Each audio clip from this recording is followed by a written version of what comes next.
Global crickets. Really, global crickets. What are we going to do to stop this nonsense?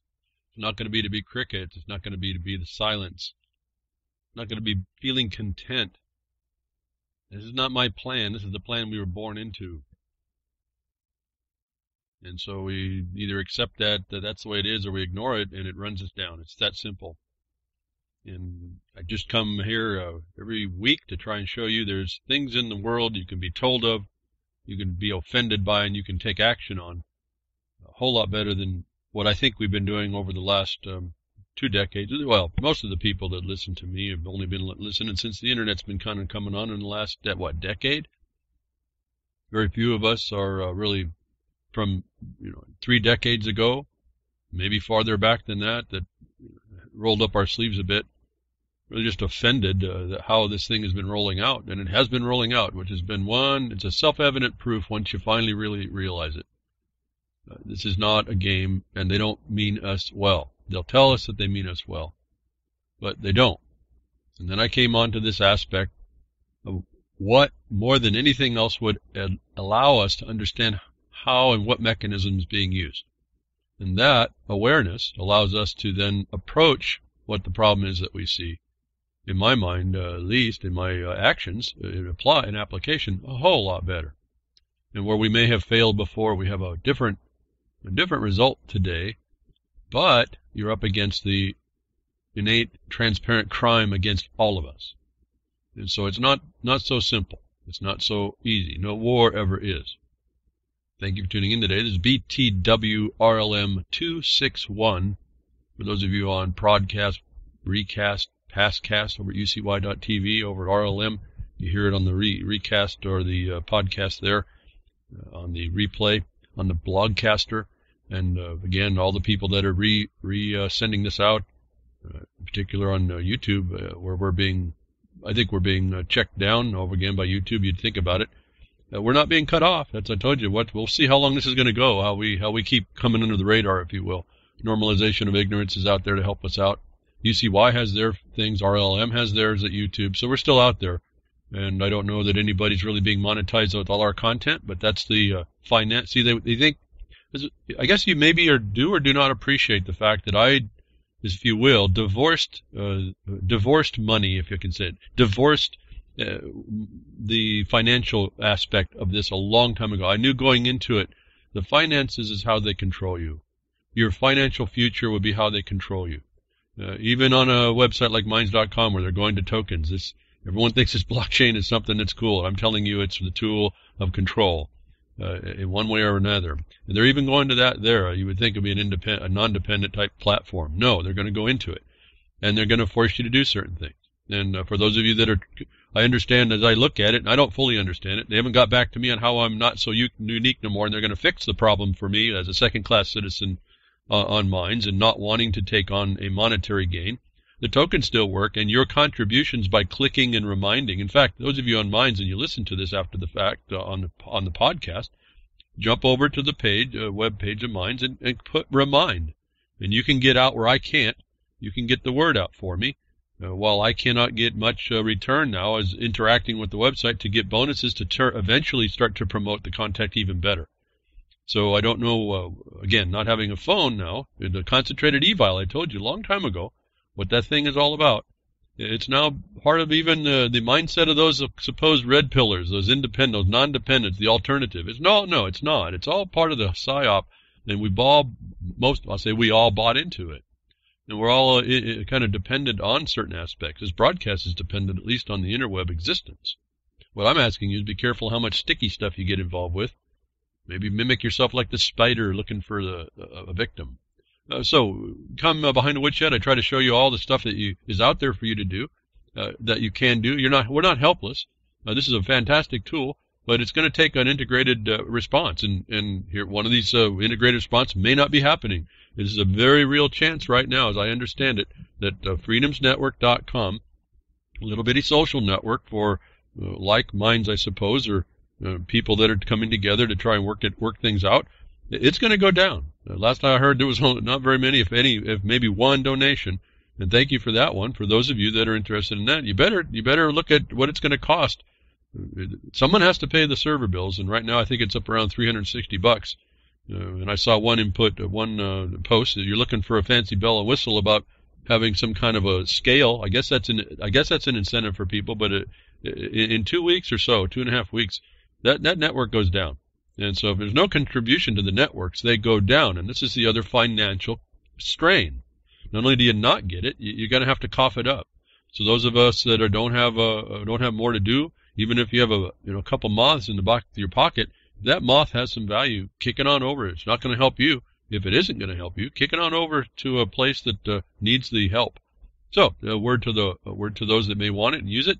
Freedomsnetwork.com will definitely be going down, and that'll be one less place to be speaking, and you're going to be now forced to be doing what those that have the platforms that exist are demanding, or you won't participate. Like I'm finding out, I do believe that I'm now put into a second-class status, second-class citizen. So, enough on that. Just we better all get together, start supporting each other. Stop the division. You don't agree with what I'm saying? Fine. Come up with a better answer, but tell us what the better answer is so that we all get a better, faster way to get at this. As I try to show this every week to show you, it's right here for us, folks. Everything is right here. The information is, none of this stuff happening to us is a secret. It may be in coded language, but that language can be found. It won't be found by you looking in 1,000 dictionaries about what you think the language is. It's going to be what those authors of that language in that jurisdiction, in that action, in that movement are actually using. You don't go into a place where they talk about ebonics and put your dictionary language into that society, that culture. It's not going to happen. So that doesn't clear that up. I don't know what to say. You have to go into where they're coming at you. You got to find out what they are doing and what that language is saying, and they'll tell you everything they're doing. This is not even a secret. So I've taken a new tack. In fact, I talked about it. We got some things coming down. Just so much stuff right now. Really, really overwhelming my mind about how to keep up with it all. But it's all a matter of just slowly working through all the points, and you have to do that. And I've asked you to start thinking that way, because it doesn't matter where you go. You don't have to take on any big giant wrong to make right. You can take on whatever wrong you need to make right, but if you approach it in certain ways, and that way is pretty simple and pretty straightforward. You formalize your thoughts, kind of settle down. Like I said, set your desk up for success and move on through. It can be done. You've got to take a task to heart, to spirit. You got to take it into action. More important. I hear it again over and over. I know it's a euphemism. I know it's some statement that it's so easy to roll off the tongue that knowledge is power, but it's not. I'm telling you, it's not. Knowledge is not power. You can sit all your vast knowledge sitting on a rock, contemplating your navel, does nothing in the world. Well, for those of you that work in the esoteric, maybe it does a little bit. But you aren't going to get much done in the things that are harming people around you. When someone doesn't believe in what you're doing, contemplating your navel on that rock, and they want that rock and want you off of it, you're done. And so we can go ahead and play games in our head, or we can go to reality. And if you're not dealing with the reality, and you can call yourself whatever you want, but you're going to be the same so-called snowflake relative to your unreality. You're going to be just as much a snowflake to the reality. And something I was hoping would be the principles of which would be conveyed in the concept of being behind the woodshed. And again, I want to remind you, understand, it's not me putting the lashes on you. It's you understanding what the woodshed was and bringing those that are the miscreants in your life to the woodshed, and you put the lashes on them. Oh, you open a can of whoop-ass. So don't underestimate what I've been trying to do to bring you into a power that we don't have to take this anymore. We just have to understand what they did and how they transferred it over.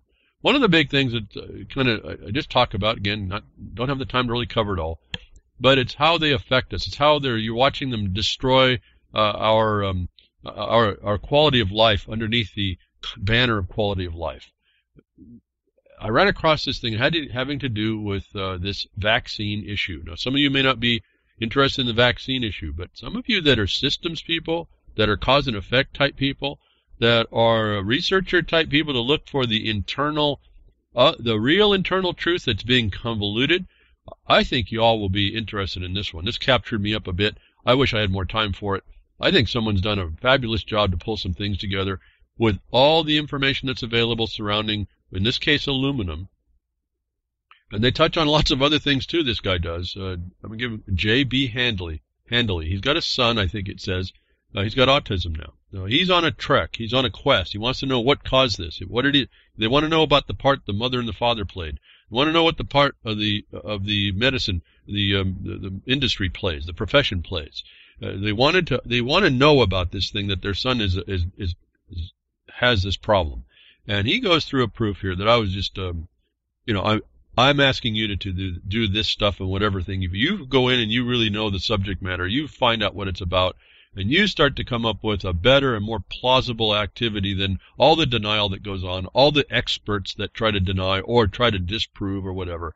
This is my mind was saying when I was reading this is just a case, an example of one man going out with a drive and really bringing it to the next level and providing a lot of foundation for a better way to explain what's going on. And what I found interesting is I told you some of this stuff isn't going to be a direct consequence.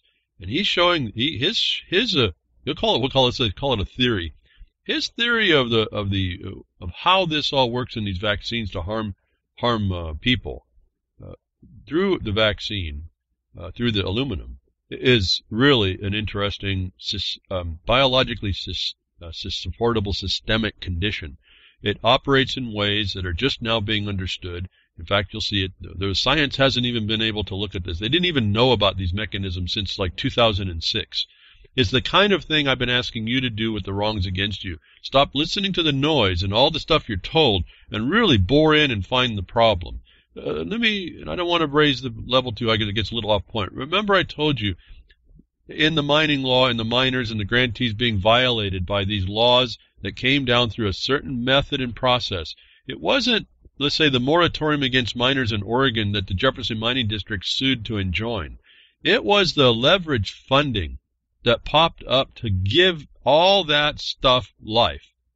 It was the finances that it was the first thing on the list that we sued. We didn't sue to enjoin the moratorium as the actual core. We sued the mechanism that appropriated the funds to implement what they were using. It didn't mean the moratorium wasn't part of the injunction. What it says is that we went after the money. The leverage funding was the clue to me, and that's what we moved when we saw that come out. I told you all about this, how this worked. The point is, we knew the system, we knew what we were after better than a surface treatment. And we went after the thing, the cause that animated the problem. And this report on this autism cause has that feel for me, and I'm taking some time here. I'm not can't go through it. It's quite a read. I took the time I did. It's not really in my field of action, but I wanted to understand what this theory was, how they worked this down, and the support is I don't know how you're going to refute the support. All the links are there. One of the doctors they used was actually in that movie I asked you to go see in one of our blogcasts, a link that's no longer available. And so I now have a little more context about his contribution, which is massive in this whole thing. International scientists have found autism's cause. What will Americans do? I looked at that. Yeah, what will Americans do? What will you do with this to help yourselves and those around you on a theory that science is just now coming to terms with? A fascinating journey this guy talks about. 5 clear, replicable, I'll get the word out, 5 clear, replicable, and related discoveries explaining how autism is triggered have formed an undeniably clear picture of autism's causation and possibly ways to alleviate the symptoms too. Most of the research that was created this understanding has been published in the last 36 months and largely from international scientists in the United Kingdom, Canada, France, Israel, and China. The American media, public health authorities, and Autism Speaks are silent. So this gentleman, J.B. Handley, goes through talking about aluminum as being the causative factor. Remember a gentleman, Dr. Exley, Dr. Chris Exley in Keele University was in that one documentary, and he's like the global expert on aluminum toxicity, and he didn't even have answers for these kinds of things in the documentary. Well, he since has come on with quite a bit of study that's now showing and caused that what the studies that he did, what the experiments they did found changed his whole idea about the causative initiation that aluminum creates. And they found a novel way that it happens. It's not that the aluminum gets injected and it does its thing. There's a whole biological, I told you, life is wondrous. The creation of keeping itself healthy is pretty fascinating. It actually, and aluminum is so foreign to the body. Aluminum is bound up in silica. It's not something that life has been exposed to typically. It's not something that there's really maybe any mechanism about. So the body just handles it as it would any other particle. Well, the problem is the way man has adjusted this aluminum structure, it's made it so nanoparticles, made it so small that it's small enough that the body's defensive immune system can handle it, but it doesn't know really how to handle it quite correctly. And interestingly, it's when you read through this document, you'll find that the natural immune system response actually aids in the problem of the autism, aids in other things too. We're talking autism here, but you're going to find it extends over to other things because of the way this works. Really fascinating dynamic. In other words, this gentleman, Handley, he started looking at all this and started putting the pieces together in we'll just put the word plausible, in a plausible way. Whether or not it's completely provable to those that would deny him, I don't know. It's not that's not what I'm talking about. I'm saying this guy is showing you an example of how you go about tearing down the walls, building back up what the truth is, and then you lead with that truth, and you're supported 100% of the way by what you've done, not what you were told, but what you were able to pull together. And this is you cannot be knocked off that. There's no way you get knocked off that. That's what I've been telling you about all these years. You're going to have to come to dethrone my belief, if you can call what I have a belief. You're going to have to come with a lot of proofs, because as you come at me, I'm going to be qualifying everything that is said, and I want you to have that power. I know the power that I have. There's not many people that I can even hold a good conversation unless you're going to agree with what my research has found on the particular subject matter that we might be talking. In fact, we're going through a condition right now, looking at letters that I've written in defense of our mining claim almost 10 years ago. They're still holding water. How can that be if they couldn't hold water if they were wrong? And this is on concepts that I've now learned way more on, that we had the principle about then. It wasn't plausible. It was what was supposed to be. And this is what I'm asking you to step up into your own power to start doing. This is not just critically thinking. This is really looking into stuff and digging out and having to discern quite a bit. And this report goes through. See if I can cut through this kind of quick. It's going to be a little bit short. I'm going to get to the end. We'll talk about things that they've now come up with that you can actually do something about, because aluminum is, because of the way it gets deposited by the immune system, the macrophage, it's very difficult to get rid of in the body. The body thinks the cells, the macrophage, think it needs to put it there. The macrophage becomes the Trojan horse. Your own immune system becomes the Trojan horse that deposits this aluminum past the blood-brain barrier, where when it comes in such amounts, the body has these natural defenses called granulization. It literally binds it right there where it's injected. But when you give it in such quantities that it's nanoparticle and lesser than what the body triggers the body handles it like a foreign substance and go deposit it. These little garbage men called these garbage cans, biological garbage cans called microphage. They pick it up and will carry it and bring it to a spot. And they found it goes in the brain. It goes right to the brain. It goes right through the blood-brain barrier. It's not the actual thing that causes it. It's the fact of it's being collected up. They also found in this report, they asked the question, well, how then are we causing the problem with vaccines that do not have aluminum? And you have to look at, just like I told you, lay down a chronology when you're doing these studies. The chronology is ever so important. And by laying down a chronology and then putting on when the MMR vaccine, which is a live virus, it has its another type of thing. The adjuvant in that is the actual attenuated live virus. It's actually alive, which I don't get, but that's what they're doing. And that causes this immune system response, which triggers these macrophages to go and pick up all the aluminum in the body that was put in the injections prior to it.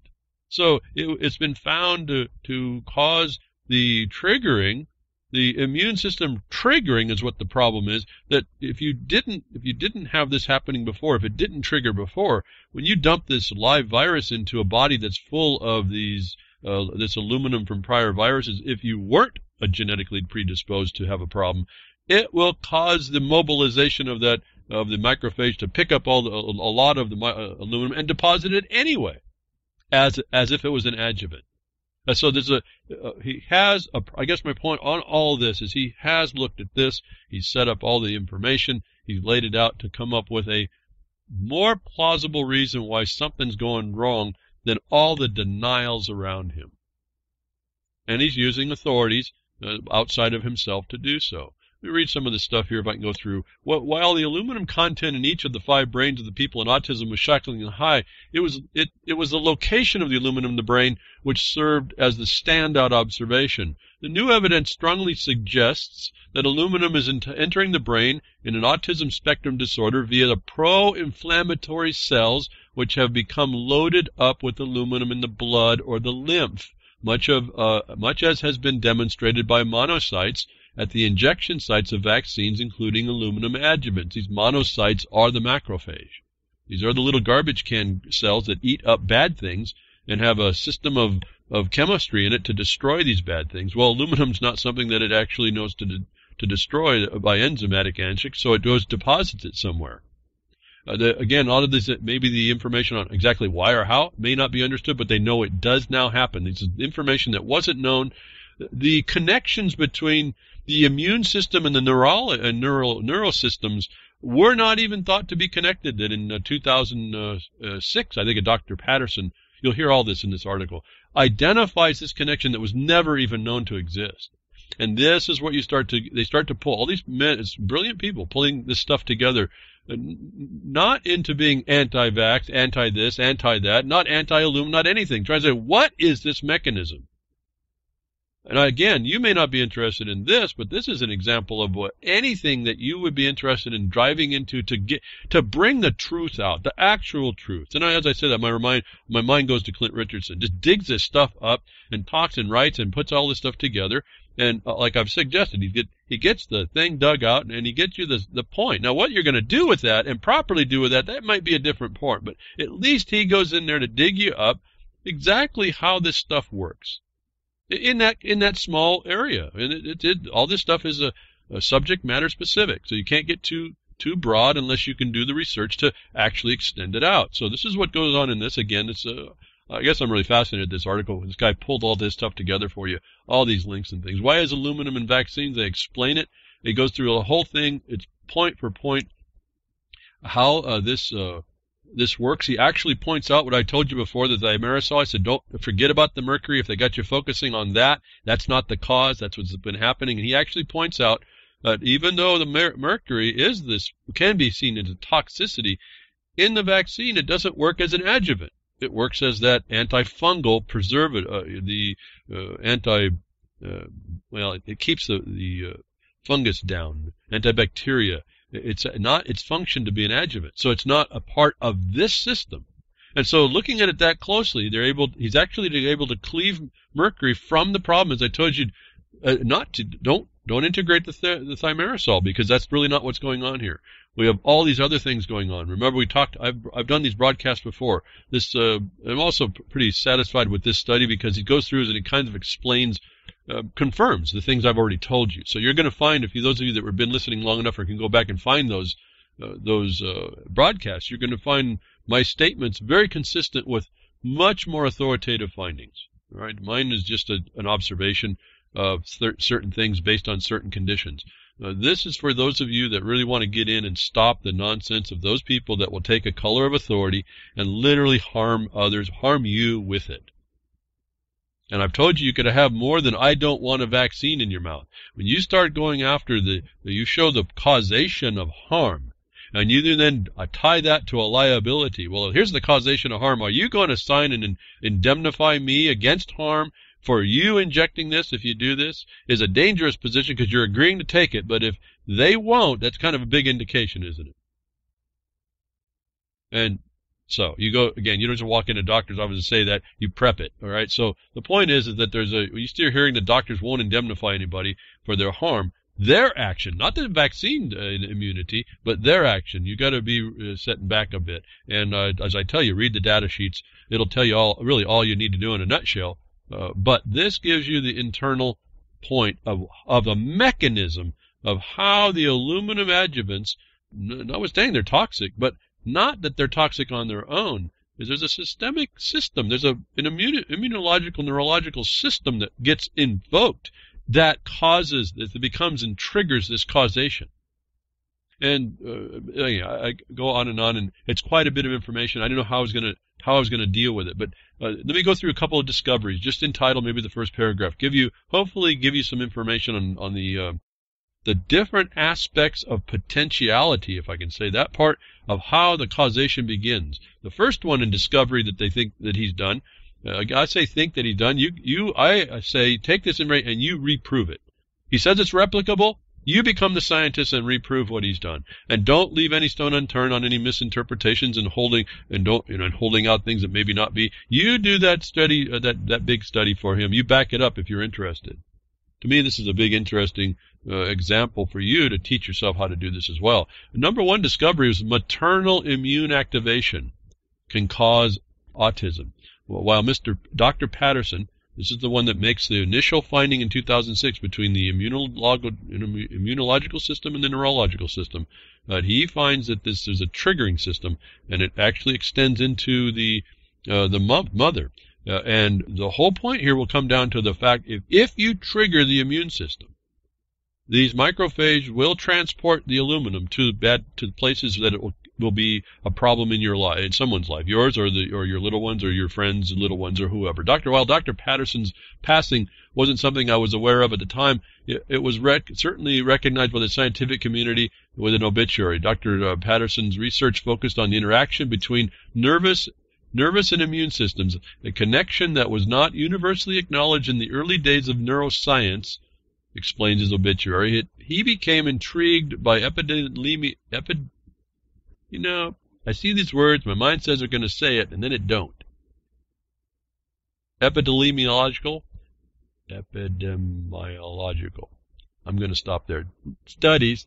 It's not going to be a word I'm going to get today, and I don't know why. I said it last night, and I was rereading it for all this stuff. That had linked to severe viral or bacterial infection during pregnancy with increased risk of women giving birth to a child with a neurodevelopmental disorder such as schizophrenia or autism. Think about this. Now we've jumped into psychiatric problems.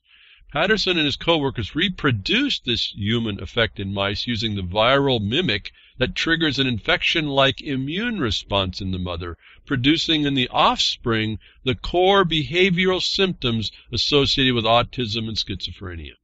So you can read more on how this works. It goes on and on. He makes this connection. This was discovery number one, and it all starts to fold in as you start to put into a potential. He's looking here. You'll find the different steps where, well, again, anytime you trigger an immune response, you trigger this capacity to migrate whatever, but in this case, aluminum, to places that it's not supposed to be. Further refinement of discovery one, immune activation from cytokine interleukin 6. If you're an autism parent, you probably heard the expression cytokine storm and half understood what that might mean. Anything with storm at the end can't be good. What this really means is a chronic, slow burn inflammation in the brain. In 2006, Dr. Patterson and his colleagues were speculating that the immune system's cytokines might be responsible for altering the brain development of the fetus during gestation. So again, we have a pre-birth time of potential activation here. Again, you can read they go through and talk about it, the quote, they give the documents, they quote out of it the important parts that he wants to point out here. They talk about this cytokine interleukin 6, it's IL-6, is critical for mediating the behavior of transcriptional changes in the offspring. So it goes right to a core thing inside the development. it's triggered and in an adverse way. He figures this out, or at least he points out the paperwork that shows these things do occur. They're not an idea, an opinion, and they're replicated, and they're repeated and they're replicated. They're found in different places, and those are replicated as well. Maternal infection during pregnancy is associated with an increased risk of schizophrenia and autism in offspring. Now, the question then becomes later on, why were we giving pregnant women vaccines at all? Because here, if you just trigger the immune response, you have the ability to to move these toxins to places that they become toxic. The body can't deal with them. They create other things that are becoming more of the problem. They go through, again, what causes the activation. Discovery number 2, aluminum adjuvants. Remember, the adjuvant, they had a description before. You get all this in the writing. It's the thing that causes your immune system to respond, and it helps to extend the utility. In fact, if it wasn't there, a lot of these things would not actually be functional. They are irritating your immune system. The problem is that very initiation of the immune system maybe the motive problem. It causes this natural response, which then is not good, ends up not being good. Aluminum adjuvant causes immune activity and is far more neurotoxic than previously thought. Aluminum compounds, aluminum hydroxide and aluminum phosphate, are the most common adjuvants used in vaccines. They are currently used in the hepatitis A, B, diphtheria, tetanus, pertussis, DTaP, DTaP, or anyway, on and on. Influenza B, human papilloma, pneumococcus vaccines. The aluminum adjuvant activates the immune system, which induces long-term immunity to antigens in the vaccine, but not permanent now, just long-term, and this is the other problem. So then you give it another injection, and you inject the system with more of this. So they're finding that this is a fact. They discuss here at this point the macrophages' movement of these aluminum nanoparticles from the body into and through the blood-brain barrier, and they start to collect it up in certain spots in the brain.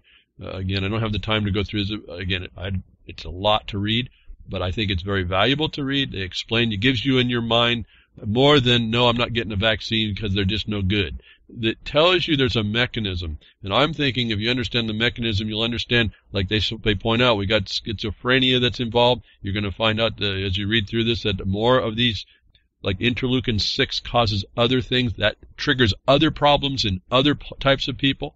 And it all can be down to genetics, but not necessarily so. And they prove that in the MMR live vaccine, which has no aluminum adjuvant, but can still affect people. And they found out that it was because that the granulated aluminum and the injections of large injections that are given early on are captured inside the injection point, and once you stimulate that immune system sufficiently, the macrophage will go there, pull that aluminum out from the past, and start migrating it to the bad spots in your brain and your lymph system to be continually supplied to it. So again, I'm just going through this list real quickly and rolling through. They go through a whole summary thing, lots of links again, as they go through explaining the parts that are important that he wants you to see, and focuses you down. I think it's important to focus down because you have a lot of these really technical papers you need to be able to cut through pretty quick without losing the point. Number 3 discovery is aluminum can increase interleukin 6 in the brain. And this interleukin 6 is problematic. They go through the discussion on one of the only frustrations and remarkable toxicity studies on the aluminum adjuvant coming out of France is that the scientists did not explicitly measure the mice brains for interleukin 6, which we know can be released during the immune activation event and also know is strongly associated by causing autism. And so we have a deficiency in the evidence that he analyzes, and then he comes up and says, but a study from the Middle East published roughly 1 year ago, how soon and recent this information is, provides a strong foundation for the interleukin IL-6 aluminum adjuvant connection. He goes through and explains all of this as well, and this is where more things are studied. And they're also talking about there's an inflammatory process, which is the body's response that's integrated with this effect, how this goes through. And so you're dealing with brains that are inflamed. It's like any tissue that's being inflamed. And they correlate this to, I guess there's some kids that have their heads are swelled. And can you imagine the pressure that's going on with this, as this body's inflammation is now going in to literally distend their skull. But so anyway, the mechanism here, they go through that with all this and this interleukin-6 and what it gets triggered. Again, see, now you don't have, it's not the aluminum itself. So if you test for aluminum toxicity that way, or you test it by oral, not injection, but oral capacity, you don't even have the same test. And that's what the FDA or FCC or CDC, that's what their test says. If you do injection testing and what you lose is you measure it, that's good enough, but it's not. They're finding out this whole other thing. It's not just about not the injection or the ingestion. It's actually that when you inject it, it has a completely provable other mechanism that gets triggered. Talking about being triggered. You know, don't worry about the snowflakes getting triggered. This is the kind of triggering you're looking for. Those of you who want to help people that are suffering this, you know, we're down to kids down to 1 in 38 now. They got this stuff. And this is part of my mind says this is the part of the future they want. They want you to have no capacity in you and in your, like I've told you before, you're a mother and father. You're just stuck with this problem. You're not going to run from it. You're not going to be functional in society. So this is a pretty well laid out attack, is my mind, and I'm hoping that somebody's going to, the time I'm taking here, gets interested enough to read some of these fascinating I know they're conclusions. They look like conclusions, but fascinating connections in a nice, tight way that can show you more than just saying vaccines are bad. It's not. I've told you, it's not about that. In fact, they show one here. A vaccine has shown to be an advantage. Now, I'm not gonna say that's why you take it. What I'm saying is that they looked at lots of things here and they qualified lots of things. They didn't throw the baby out with the bathwater just to prove it was no good. They looked at the sides they didn't have enough information on. They went to look for alternatives. They looked at the places that said, well, how come in this vaccine we don't, with these two same type of setups, we have two different responses in the body? And then they look at that. So this is again, pretty neat to watch. Now, again, they talk about the neuronal differentiation in the prenatal stages, how this is triggered again. They have the steps on how this works out pretty clearly laid out now. Again, only in the last few years. So this is one of the bigger problems. All the regulations, they don't work within the last 6 years. It's going to take a while. It's going to take someone now to step this forward. It's going to take some group of people to work this out and get this thing changed so that we give the proper information to people that they can make the wiser choice, and we get the manufacturers to start doing things that are a lot smarter than what they're doing. They even offer a way to get around the problem, so that's not being adopted. Why, I don't know, but maybe it's the bottom line on everything. There's lots of companies involved in supplying a lot of this stuff together that are kind of, they're tied together, and the well-oiled machine is sort of hard to stop at that point. Discovery number 4, hepatitis vaccines induces IL-6 in postnatal rats. This is a study that they'll tell you can read about. So this cytokine IL-6 autism connection is repeatable in different ways from different vaccines. So we're not on the vaccine. It does a causation. It happens to mimic or be the same as some others, has the same symptoms. It causes the same outcomes. So at some point, we're not looking at the vaccine. We're looking at what the adjuvant does. And so I want to get people out of this. Quit dividing yourself, even within your own discussion. Quit trying to say, I understand that it's no good and that's good enough. There's people out there that are incapable of understanding this now, are incapable of actually fighting. It takes the yeoman's work of a father continually taking the time, having the ability to put this together. He's going to need a whole lot more help for any of you that are considering how this works. You got to have more than just they're no good in your mouth. You have to work this out so that you can see that they're willfully disregarding mechanisms that are not being addressed. And they're causing harms they don't have a right to cause. I could read, there's so much to read. I think here's the one that I wanted to point out, but I found interesting in this as well. There's another aspect to the point of this, but here's where 2 vaccines have different functions. One is detrimental, and one showed, at least in rats, it shows a benefit, surprisingly. An important new study by Li et al., is I think a Chinese study as well, reports that the effects of Bacillus Guerin, or BCG vaccine for tuberculosis, and hepatitis B vaccine on brain development in infant rats, the study relates the observed brain changes of the type of immune activation, they got lots of letters here, stimulated by the vaccines. The BCG and Hep B vaccines had opposite effects on the brain. The BCG, or tuberculosis vaccine, being beneficial and the Hep B being detrimental. And the combination of both vaccines resulted in cancellation effects. This is the first study to test the effects of immune activation by vaccine on brain development. All other studies of immune activation have used essentially pathological conditions and mimic infection and induce a strong fever. A criticism I have had often from the vaccine advocates is that the immune activation experiments are not relevant to vaccines because vaccines cause a milder immune activation than injection of poly-IC or lipopolysaccharide, two types of immune system activators. This new study demonstrates that vaccines can affect brain development via immune activation. This is the key here in all of this. Hence, the immune activation experiments are relevant to vaccines. The Hep B vaccine increased IL-6, interleukin-6, in the hippocampus, the only brain region analyzed for cytokines, as the report was stated in the statement. And let me go back to this. So there you have it. Two vaccines causing different functions in the brain. They're claiming here that it had a cancellation effect. Okay, I guess. I'm not so sure. How do you have one effect damaging and the other one not? Is an interesting problem. If that's all you have to do to cancel, that may be the good way to go. And so you want to know that if you're going to take these vaccines too, if that's going to be. But let me point out something about the tuberculosis vaccine. I think it was Dr. Weston Price, a dentist, who did some investigation about Aboriginal peoples and why their teeth were so good. And he found out that tuberculosis, ultimately you find out that their teeth are good because they got a good diet. They've grown up in their environment and they know how to get what they need. And they have a good diet, which shows you what the problem is.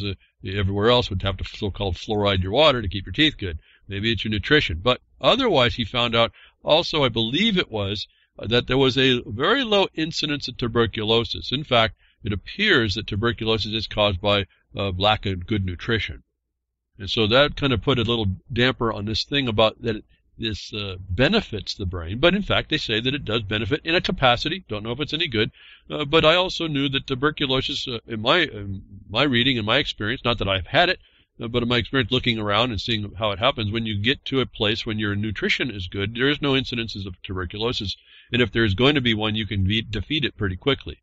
And so we see here, just impliedly in this, that nutrition has a lot to do with certainly your resistance to all this, doesn't it? The natural resistance, not through the vaccine. Anyway, interesting observation that a vaccine could benefit the brain development in a certain way. But I don't know if I want to go that far to say that that's good. I just want to say this is the type of study that this guy has done. Discovery number 5, high levels of aluminum in autism brains. Early I mentioned in December 2017, study published by Professor Chris Exley, quote, aluminum in brain tissue in autism that found incredibly high levels of aluminum in the brain tissue of 5 people with autism. In an interview soon after his study was released, Dr. Exley explained, the amount of aluminum in the brain tissue was, I would say, extraordinarily high, very high. My group has measured the aluminum content of probably more than 100 human brains, and these brain tissues taken from the individuals with a diagnosis of autism were some of the highest we've measured, bar none. The only ones we've seen that are similar were a recent study of familial Alzheimer's. This itself is a very important finding. Professor Exley goes on to say, perhaps equally important, if not more important, were the microscopy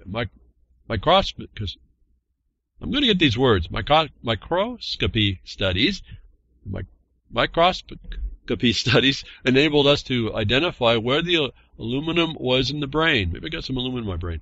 I got to stop chewing on the aluminum wheels of the cars that pass by the driveway. When you look at our brains of people with a diagnosis of autism, we found something completely different and something we've never seen before as yet in any other set of human brains. We found that the majority of aluminum was actually inside cells, intracellular. some of it was inside neurons, but actually the majority of it was inside non-neuronal cell populations. So we found that these cells were heavily loaded with aluminum. We also saw evidence of the cells in the lymph and in the blood were passing into the brain, so that they were carrying with them a cargo of aluminum from the body into the brain. This is the first time in any human brain tissue we have seen this is a standout and yet unique observation in autism. For myself, it very much implicates aluminum in the etiology of autism. And so you can go on and read more of what he's got here. It turns out on a continuing discussion written by the author, it turns out that biological experiments using mice to gauge the impact of injected aluminum adjuvant were equally accurate when extrapolated to humans. And so they go through, again, this nice tight proof. Just keep going, rolling through. I'm just scrolling here. 5 discoveries and a clear path to autism. They go through and discuss this title. Quite a bit to read. They go through the questions, and I want to get down. There's a whole lot of information in the questions. I just can't touch it all. They talk about mercury here in the questions, but he talks about here that this mercury is not used as an adjuvant. As I was telling that to you. This is used as an antiviral, antifungal preservative, if I can say it that way, to inhibit that in the fungus itself, which tells you that they're not so pure at some level either. They want to perfect that as well. But again, they address the mercury. They address the fact that the MMR vaccine has no adjuvant. That's where they tell us that the MMR live vaccine stimulates the interleukin-6 and cytokine, and so that it just the live virus causes this enhanced reaction, immunological fire up, which then causes the macrophage to go clean out the aluminum from the cells it finds and transports it to the brain. And so you can, once you've had a lot of shots that have put a lot of mercury granulation in the injection sites, then the type of injection the MMR comes in, it stimulates the response for the macrophage to go and even look in those spots to pull that aluminum out. And so if you when you don't have any vaccine that has any aluminum adjuvant but can strongly stimulate the immune system, it causes the same problem. It's not the cause, it's the cause of the triggering for the same problem. And this is what I was telling you, that these problems are going to be not necessarily direct. It's not like you have a flame on your hand and you see you put your hand on a red hot skillet and all of a sudden you see the blisters. It's not like that. I've always felt, and we're seeing it here, proved here, this is a combination of steps that goes through, and it just happens to be that the body just responds in this way. The miraculous machine, this is the exception. And this is another thing we're going to find out about. Exceptions don't seem to work well in nature.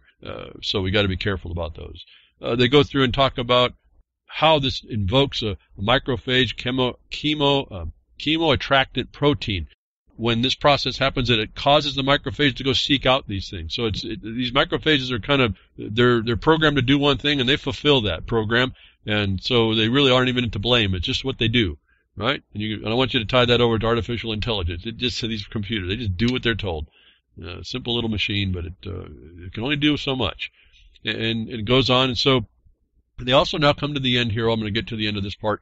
Get the aluminum adjuvant out of the body. He goes through and explains what the best alternatives are here to try and do that. So you heard schizophrenia, you heard Alzheimer's, you heard you look at any interleukin-6 stress. You have all these any of the other things that you might see. You all too may be wanting to look at a dementia that we talked about last week. You may want to look at this triggering mechanism to see if you're kind of getting into this point, you know someone's suffering this, that these things that I'm going to mention just quick as a list here aren't something you may want to start to focus on. Number one is to get the aluminum adjuvant out of the body, and something you get from Dr. Exley, and you see this in the earth. You see the aluminum bound with silica. Apparently, the silica and zeolites are both considered possible ways to remove aluminum from the body. Will they also work on aluminum adjuvant? The author says he has no idea. However, there's someone that he gets information from, which you get a link to that website, who offers some insight as to doing that. And part of that is to drink some highly concentrated silica waters in order to do that to help that.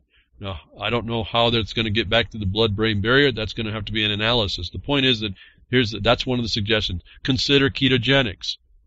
I was incredibly excited to see this study. You've got a link about the impact of ketogenic diet had on suppressing immune activation in mice. So you limit that activation source. You stop the depositing underneath the immune system stressor.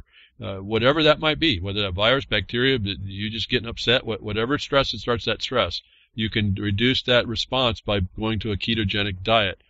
They also understood that they helped to reduce seizures. So there's a whole lot behind this that it does beyond just this little one. What we've talked about behind the Woodshed, your biota, your gut biota, and again, that tied into this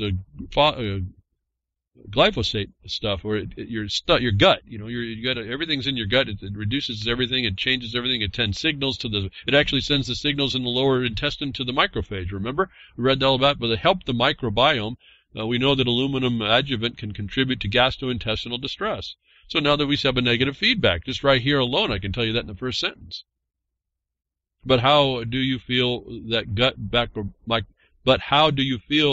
microbiome? And a 2013 study highlights the relationship between gut microbiota, immune activation, and autism. They have a study. You can go see how this works. So there's another support for what we've talked about behind the Woodshed about how you would start to help fight this. It's just a matter of diligently stepping back, looking at replanning, and then looking at that as your battlefield and attacking it the proper way. You do it improperly, you're going to lose the battle. Waste your time, spend lots of money fighting on something you're going to lose. Then they offer vitamin D. Vitamin D, this comes from the subsequent support website from this gentleman named VP, identified as VP. An excellent source section on the role of vitamin D can play in reducing immune activation, stating vitamin D strongly reduces immune activation of IL-17 production specifically. Vitamin D strongly improves many diseases, including almost any disease with inflammatory or autoimmune aspects. You've heard this behind the Woodshed. I've said this years and years ago. Vitamin D favorably regulates the immune system, simultaneously improving its effectiveness at eliminating pathogens and reducing inflammation. This is exactly what you want for optimal health, the combination of high immune function and low inflammation. When the body has adequate vitamin D, the immune system can eliminate pathogens without becoming dangerously overactive. So this is a hyperactive immune system is causing this problem, and the little macrophage are doing their darndest to help out, and they're not quite, it's just not something they were so-called programmed with to do. It goes on to talk about more about it. Number 5, what you can help is selenium. Now, we talked about this in the context. I said, even if you have mercury in your body, selenium is a aggressive binder to mercury. And, well, you can look at the science behind what the selenium atom is said to look like, and you'll see why part of that is. It's kind of like you just have to see what this is for yourself. I can suggest all kinds of things. You'll find out whatever you will. But selenium is something else you can take. I would offer be careful of the style of the thing. Sometimes they say that the yeast-derived selenium is good. More bioavailable. Otherwise, I don't know. We've got to look at that. I'm not sure that which is the best on this, but you want to raise your selenium levels. It'll start to bind with heavy metals that it likes to bind with, like silica likes to bind with aluminum. But why you find it in the Earth's crust? It's because when it was created that way, it bound up really quickly. And it became balanced, inert, and it's not really it's not available to fast chemical reactions. It's a stable connection. So we got a couple of minerals here you can throw in, countering mineral excesses, aluminum and mercury.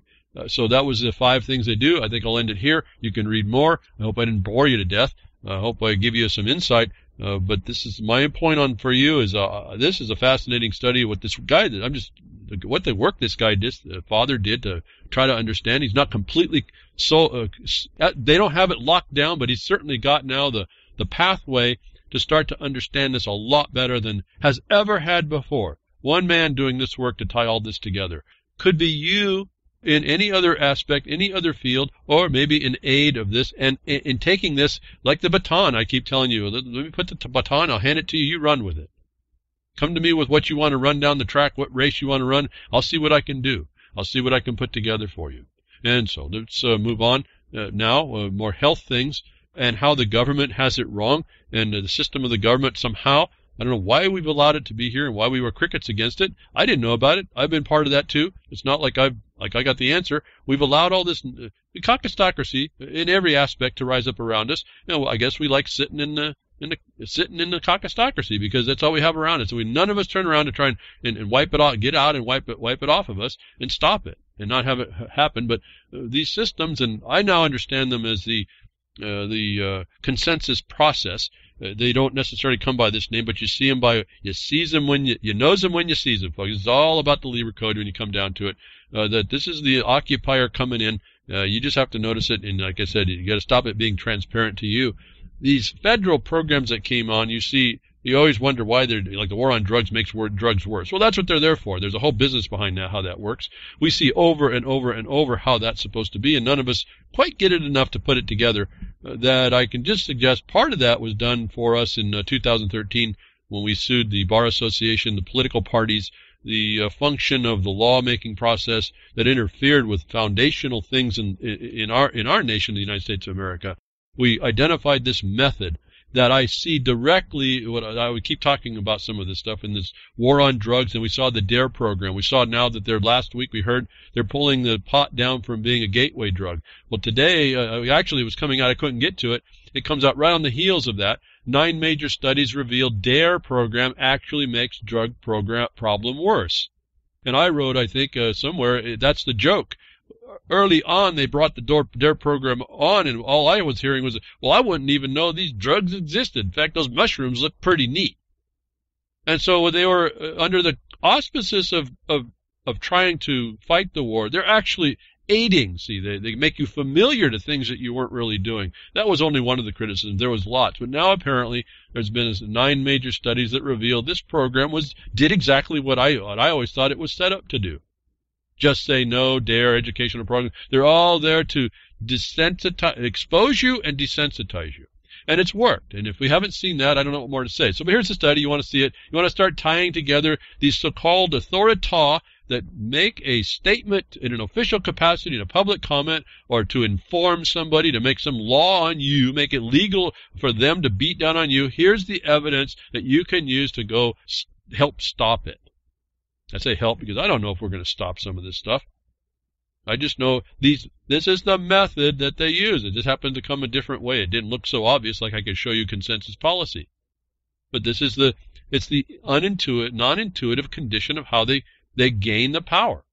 And so we see many, many years later, it's actually the causation of the problem. Here, folks, anybody, there's it is. It's an evidence for you to move on to do. Now, so here we have government getting involved, always seemingly doing the wrong thing. Well, it's just because you don't understand the agenda. And once you start to agree that they did something, whether or not you agree with what they did, you can cut right through quicker to see, well, what's their agenda then? It looks totally insane. But they don't do it because they're insane. There's a plan. And their plan is our problem, typically. And when government's on the leading end of it, you know it's probably a big problem. And here we see no evidence again that this whole, again, the global war, the war of the world here, the spread of Wahhabism was done at the request of the West during Cold War, says this Saudi prince in the news, to show us again, we could be duped about all kinds of stuff, and these gears are put into these levers and are pulled, and gears are put into mechanisms that continue over time, even when they're no longer needed. You see that right in the first paragraph here. The government will do what it wants, no matter what you think. These people, the cockistocracy runs the place. We were supposed to be vigilant to stop it. We haven't been. Now we give up. We throw our hands up because there's nothing we can do about it. Well, that's all they want. But here's the more evidence. For those of you, I told you the carnival mirror that we look at in the Middle East is what they're doing to you at home. These are long-term offensives against their own people. We know governments against their own. What the memes? How many memes have I seen go through? You take away the guns, and we have hundreds of millions of people die in every nation over history. That's it. I mean, it's just that comes at us in different ways. But the Saudi, right from the lips of the allies of destruction, the Saudi-funded spread of Wahhabism began as a result of Western countries asking Riyadh to help counter the Soviet Union during the Cold War, Crown Prince Mohammed bin Salman told the Washington Post. Speaking to the paper, bin Salman said that Saudi Arabia's Western allies urged the country to invest in mosques and madrasas overseas during the Cold War in an effort to prevent encroachment in Muslim countries by the Soviet Union. Did you put that together, folks? He added that the successive Saudi government had lost track of the efforts, saying, quote, "We have to get it all back," close quote. Bin Salman also said the funding now comes mostly from Saudi-based, quote, foundations rather than from the government. So there's a nested distancing of the culpability in the foundations. You know, those are all this is like the NGOs and the philanthropies and all this stuff that's used to destroy people, hurt people and populations. But he says we have to get it all back. Get what back, folks? This is supposed to be happening when the Soviet Union didn't want the Soviet Union to encroach anywhere. The Soviet Union, we were told, died a long time ago. And this guy wants to bring this all back. So believe this is the truth. I'm not questioning that that's what's going to try and happen. But we're not dealing in like the current time. This is like an old program just continuing to run right underneath our awareness. You go ahead on one more point I want to point out here. The Crown Prince in the 75-minute interview with the Washington Post took place on March 22nd. Another topic of discussion included the previous claim by U.S. media that bin Salman had said that he had White House senior advisor Jared Kushner, quote, in his pocket.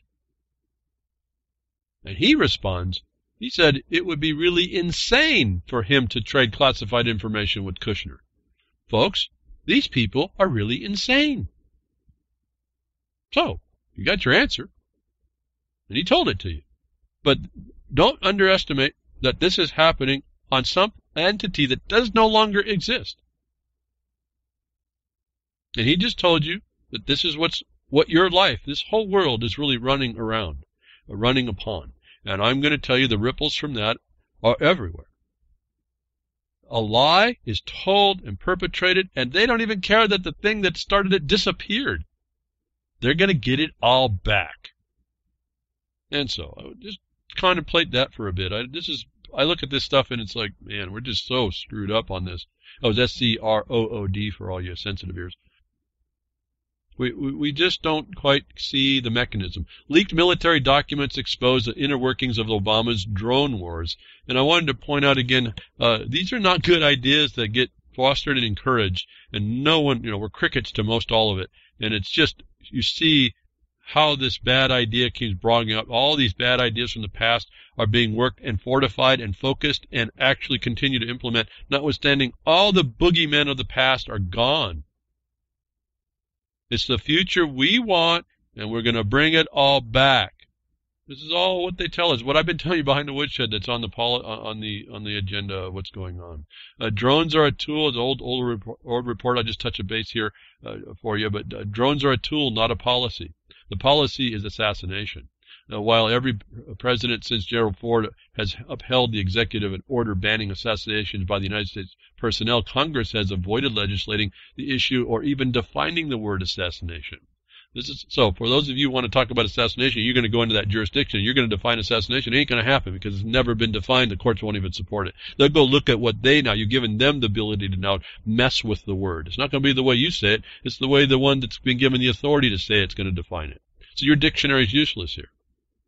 But anyway, this has allowed proponents of the drone wars to rebrand assassination with more palatable characterizations such as the term du jour, targeted killing. So here we see double speak or altered speak or a special speak, all doing the bad decision, advancing the bad decision that gets worse. This is all I just don't see a difference between whether this is overt killing people, changing the word assassination, or whether the willful agents, the agencies willfully disregard that they don't have the science, said they did. They have see how best sciences hasn't worked up until just the last few years, and then they'll resist this new science? The actual people finally getting involved in the trenches and digging this stuff out? How this just doesn't work quite right? And then you find a cause. If you find a cause, now maybe you got a method and a plan, and that could be criminal. And this is where I say the bottom line. This is all about the bottom line, folks. This is really they wouldn't be so resistant if they were looking to not really harm people. But I've told you, license is permission to do an illegal act. Permits are licenses. When they get a permit to do something, I told you the Clean Water Act is not an act to clean water. It's to authorize, sanction the pollution of water just a little bit, just underneath your ability to get really affected by it. Whether or not you are actually is irrelevant. That's how they made the standard. They made it on all the science they didn't have, all the made-up science, pseudoscience. We see it's not even science. It's adjective policy lobbying. By name, it's just by an adjective. It's just a descriptor. Again, you can call, double words. A targeted killing is supposed to be assassinated. That's the adjective part.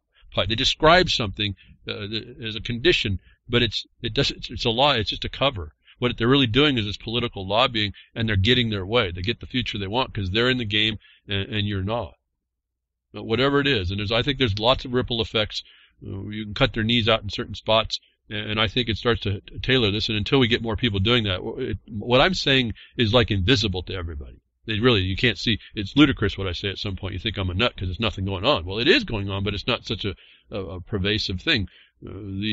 These elements in the world, the caucus, the worst of the world, rising to the top and actually running the world, animal. These people are the animals, and when they come at you, they think you're an animal. This is how this type of works. So they have their own dialogue on how they've justified that, but it's unjustifiable.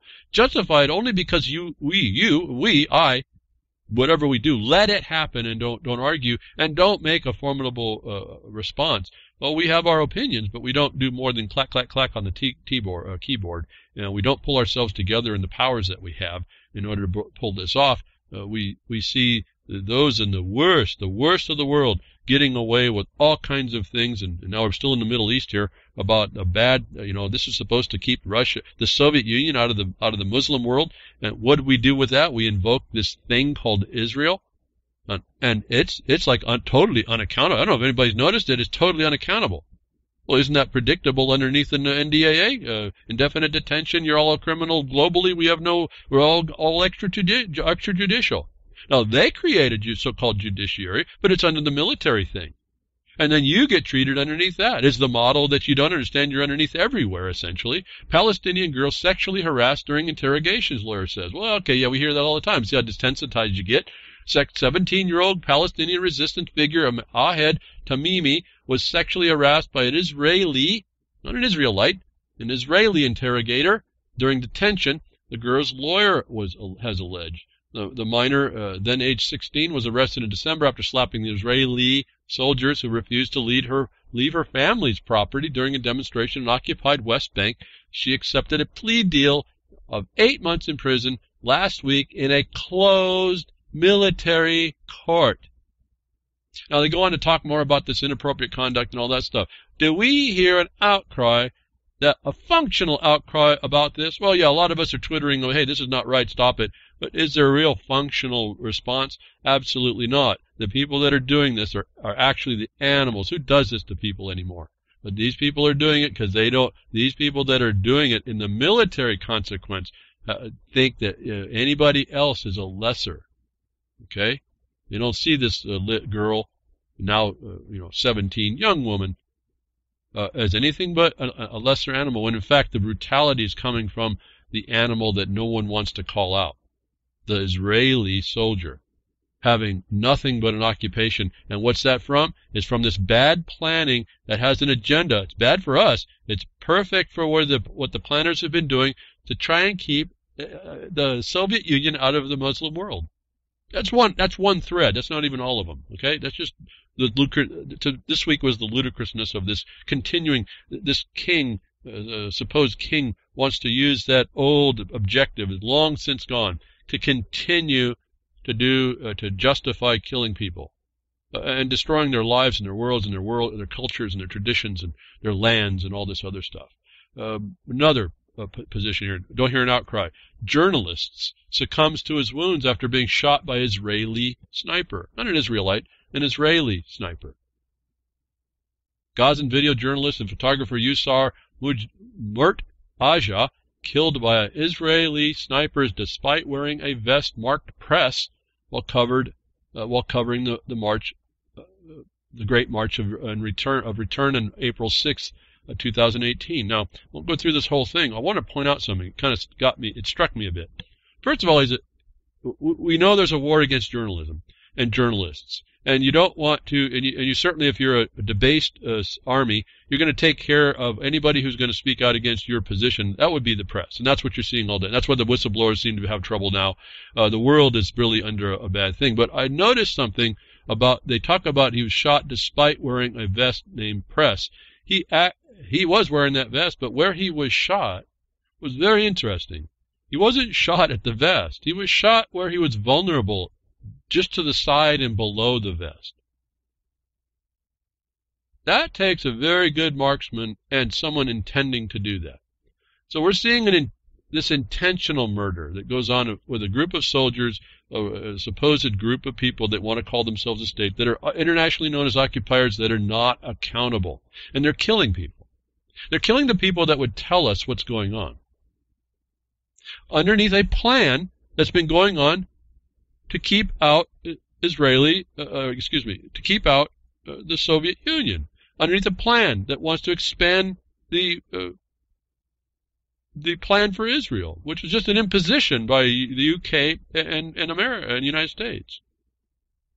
That does want to displace the Muslim populations. That doesn't care that it's not just Muslim populations, but mixed populations of antiquity. They want to destroy all that in the people. That's what diversity does. They want to make a monoculture. It's a monoculture of nothing but democracy, which is mob rule. Whoever has the most power and the brute force will win.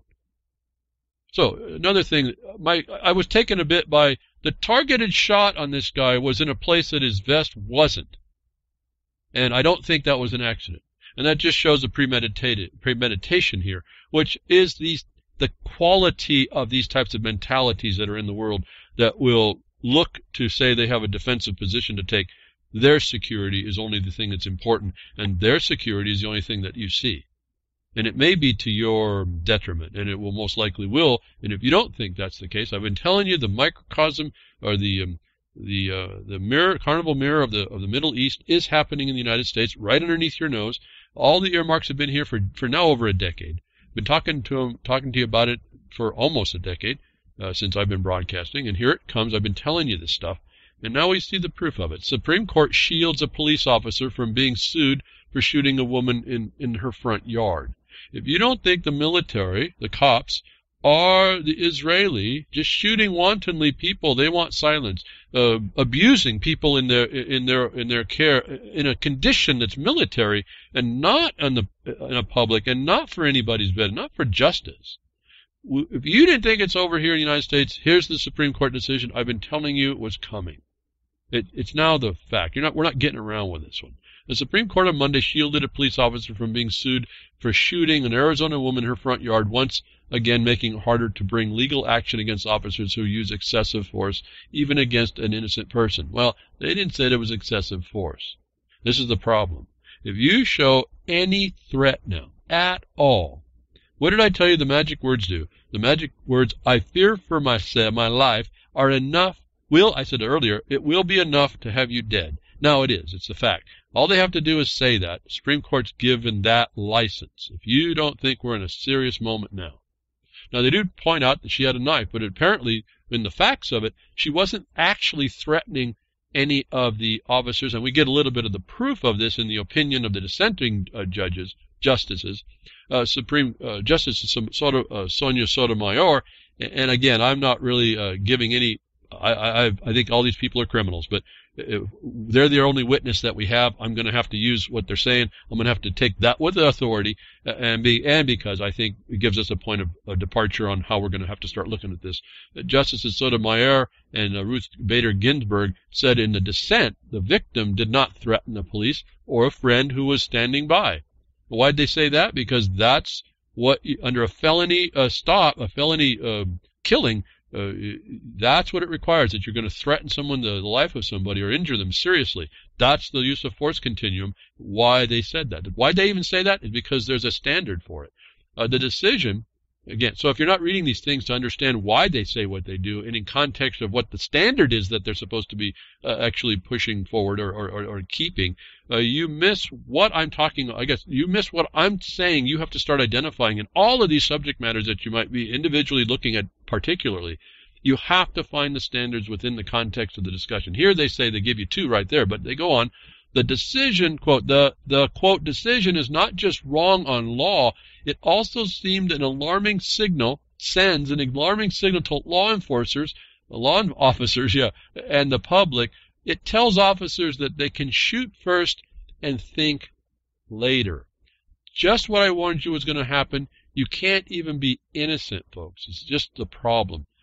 But there's another point that they go on to say in a quote that the court need not, and this is how they came to this, does not decide whether Kisela violated the Fourth Amendment when he used deadly force against Hughes. For even assuming a Fourth Amendment violation occurred, a proposition that is not at all evident, on these facts, Kisela was at least entitled to qualified immunity. Qualified immunity attaches when an officer's conduct does not violate clearly established statutory or constitutional rights of which a reasonable person would have known. Because the focus is on whether the officer had fair notice that her conduct was unlawful, reasonableness is judged against the backdrop of the law at the time of the conduct.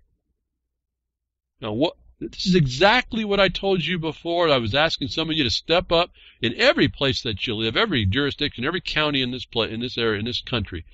They just told you what you have to do is what I told you have to do.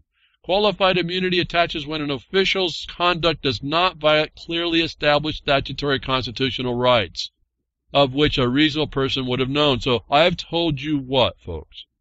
You don't want to be a victim to this nonsense where I can fear for my life and kill you. That's my license to kill you.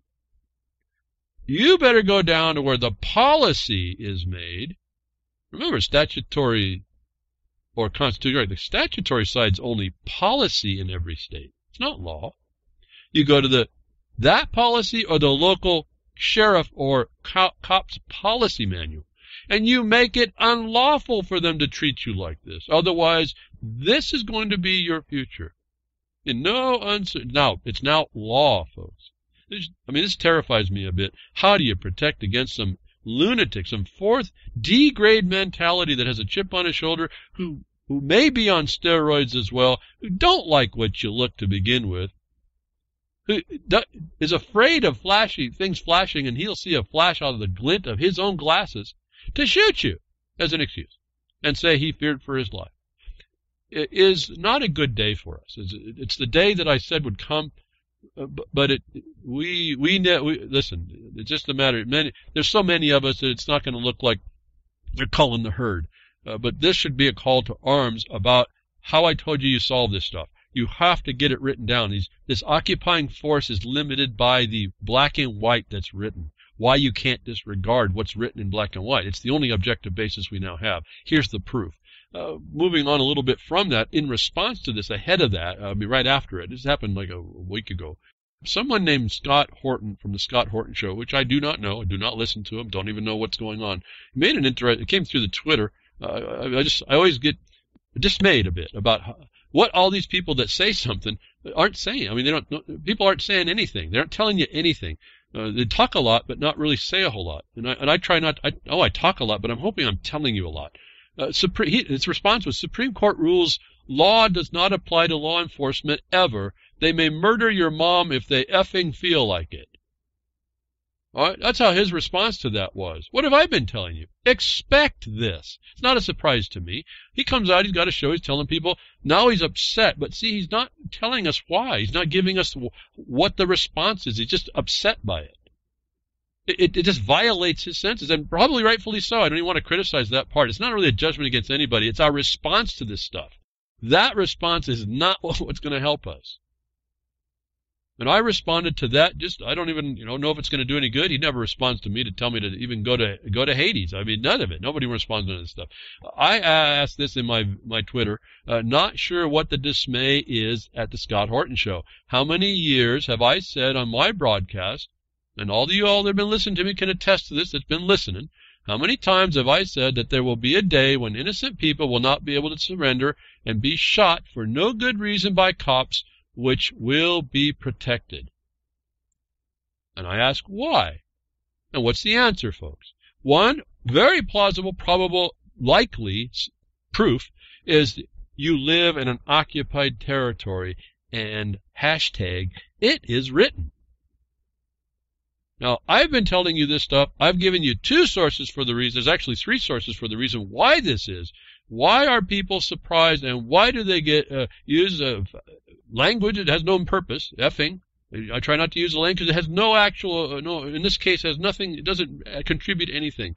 Why do you respond out of an emotion rather than saying, uh-oh, we got a ton of work to do here, and then convey that to people? Is, I think, the big distinction behind the Woodshed that we need more people doing. We need to cut through this emotional, really, outburst, and it's truly horrendous. But that response is not going to help people in stopping what the two dissenting judges concur are how you stop it.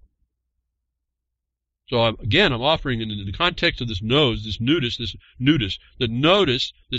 they give us, the notice to us of what the reality really is, not what we think it's supposed to be, and not our consternation or our reticence about it or our pretentiousness about how we know better. No, this is how it really is, and you're going to have to come to terms with that if you're given the chance. The response to that, my little Twitter from Tessa, was hashtag, simply responding hashtag blue is Blue ISIS. And I think I responded to her saying, I think you got something there. What did I tell you about the confrontation, the view of the contortion of the Middle East being in the United States? What have I told you about the militarization, undercover, transparent use of things and mechanisms and entities that you are transparent to you for what they really do? And I thought that was astute. The blue is. And if we don't come to terms with that pretty quickly, more of you all are going to be finding out that's the case. In fact, I think there was some more. Now, I think it's going to roll out. I think there was already two things where the cops just show up and now just shoot you. It's a license, folks, to kill you. And this is and I'm just dismayed. I've been telling you this is the fact. You can argue with me all you want, but this is all written down. When? Way before even 2000. But more to the point of execution, your execution, after 9/11. When they said things had changed, there was no reason for things to change. But you better believe things changed. I told you all about this. This is all been said. And I'm telling you, I don't want you to worry. I don't want to be feared. This is for real. You better come to terms with how that works. You are an innocent man or woman who one day may be the victim of some D-grade mentality that thinks his costume, well, the Supreme Court gave his costume all the power in the world to kill you, execute you right on the spot because he feared for his life. And these people are, I told you, they're psychologically chosen to be the mentality they are. And I don't want to undermine any legitimate law enforcement capacity where they're actually serving people. That's not what we see their actual job is it? And so we are in a terrible moment, the proof of which is now confirmed. We all knew this before. I'm telling you, I could predict it, and now we're at the day when there's no way to stop it except if you step up, until you step up and make the policies that make the time it takes for them to have to be it takes away the immunity unless they've done a couple of steps, and hopefully those are intelligent steps that take the time it takes in order to identify the real threat. The threat has to be real, not in the mind of the cop. And I don't know how that's going to be working, but if you can understand how well they know you to get at the things that it's almost impossible to delineate in words, you are maybe starting to come to how sly and slick these evil geniuses are. And until you learn the standards about this, I don't know that you can come to terms with how that works. And I think any few people that I've worked with where we tried to, I think we did, we just have to get the right time and place to put them, where you're looking for making ordinances or legislation or policy, and you attempt to, and you're trying to write it so that it affects the point. you realize how difficult it is what they've made here to get around. And a lot of that is because of the underlying condition. They don't really need a reason. They have to state a reason, and then that's just given authority. Doesn't mean that it is. So we have to put the definition of what that is. Like they said, assassinations wasn't defined. You're now going to have to find and write and submit and enforce and get written into law the policy, the local police policy or the county, whatever, the sheriff policy. You're going to have to advocate and get enacted those definitions that no one wants to do. I've been telling you all this time. This is a constrained government, but it's only constrained by black and white. It's not constrained by your opinion of it. Laws. Okay, so we have this continuum. They have the right to shoot you dead on the spot. Well, then they put there in their system. We know all about this stuff. I'm telling you, this stuff rolls out as a plan, and some of you are going to have to step up, or else it is going to be your future. A lawsuit reveals. Okay, so it took a lawsuit to do the revealing. Lawsuit reveals the deadly out-of-state control free-for-all inside red state America's for-profit prisons.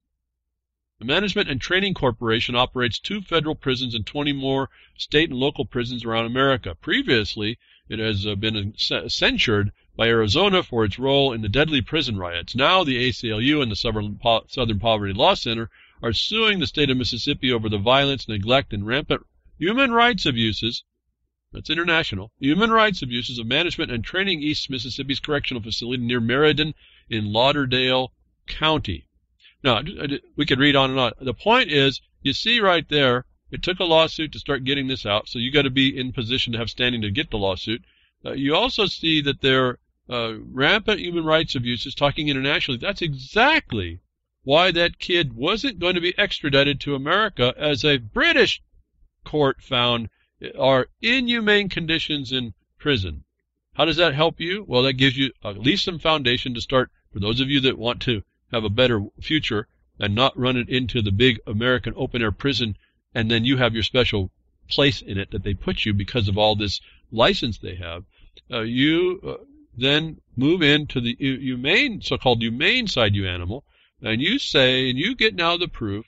And for those of you that get involved or get wrapped up with this situation, when you go to part of this extends to this plea issue, when you get wrapped up and they want to sentence you to these prisons, you identify whether or not these companies are involved, private, and you identify their bad treatment. You identify their censure. You list it. You bullet point it. And when it comes time to a plea, you make a deal before the plea that they can't send you to one of these places because they're inhumane. You start finding out the condition of the place that corporation called the court is going to put you in, what agreements it has, and you foreclose those as a possibility, as a condition of your plea. When you get to your rights at sentencing, you state them there again, that they're precluded from doing so, and then you put a liability. And you put a value on that liability. And you start learning and put a word in your mouth on how you do counter claims and counter conditions on this whole corrupt system. At least, you say, well, it won't do any good. I don't know. All I know is if you say nothing, you're going to go into the place that's a violent, neglectful, rampant human rights abuse, even human rights abuses. And known globally. The same open-air prison that's happening in Gaza, the same soldiers over there that are not getting any accountability are the ones that are privately in these prisons, and privately is actually, when you look at the corporate side, privately in these courts, in agreement, public-private, with them to harm you. They're not supposed to put you in a system and not allow a system that allows that. The punishment is not supposed to be the confinement. You're not supposed to be punished when you're in confinement. The confinement enough is to be the punishment. Somewhere that principle got totally thrown under the bus. You're going to have to assert it. Here's where the natural consequence of your lack of vigilance starts to come out and be shown every day now. Every day. I'm way overwhelmed and trying to keep up with it. I told you it was coming. I'm done. It's just, there's so much to say and point out to people. And I just see not a whole lot of action. Some of you that are, I really appreciate it. But I don't see a whole lot of action. It just overwhelms me.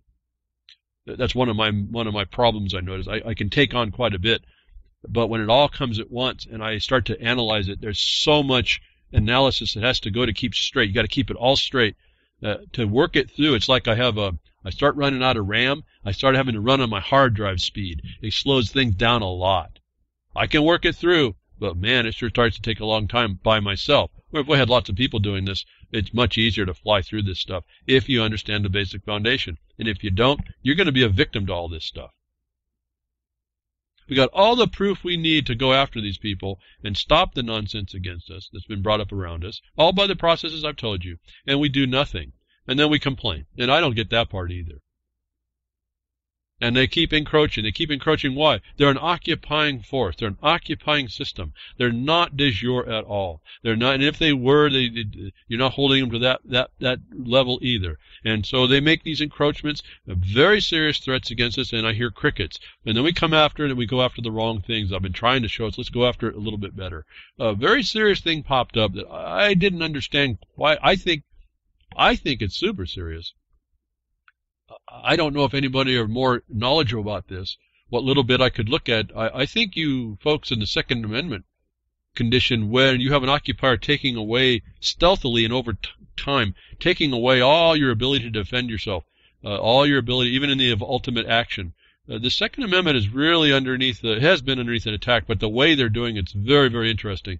Right in everyone's face it's going down, and I don't think people are paying quite attention. I hadn't noticed this until it came through, and it was talked about more as a weapons ban, but then I started reading the underlying case, and this is not even a new thing that they've been encroaching on the second.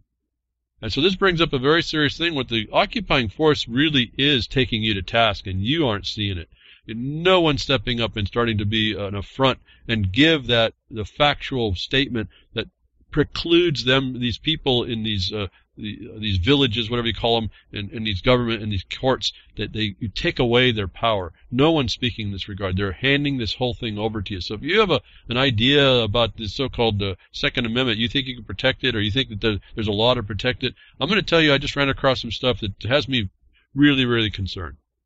Really, really concerned. And maybe you should pay attention here. As the occupying force, you call your government, you call the professions, you call the agencies. These are just an occupying force. You know, like the Bar Association, primary, is right involved in this because they're making that seated decision, aren't they? They're the final decision on this. I'm going to say it up front before I get to a couple of things. I'm still not sure where I've found that any court, the Supreme Court or any lesser court, has the right to interpret the extent of an infringement on shall not infringe. And this becomes important in looking at that, because what comes on in this case, this Deerfield case, it may give us an insight on how we're going to approach this. It's not going to go through a normal course. So I'm going to offer something here as I go reading through this.